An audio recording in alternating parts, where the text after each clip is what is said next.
রাজ্যের প্রাক্তন IPS officer Pankaj Dutta তিনি রীতিমতো হাইকোর্টে ধাক্কা খেলেন।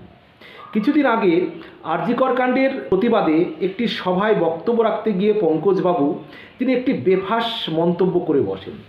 তার বিরুদ্ধে রাজ্য পুলিশ মামলা করে। সেই মামলায় তিনি রক্ষা কবচ চেয়ে কলকাতা হাইকোর্টের দ্বারস্থ হন। কিন্তু কলকাতা হাইকোর্টের বিচারপতি রাজশ্রী ভরদ্বাজের ডিভিশন বেঞ্চ জানিয়ে দেন যে সব পক্ষের বক্তব্য না শুনে কোনোভাবেই রক্ষা কবচ দেওয়া যাবে না।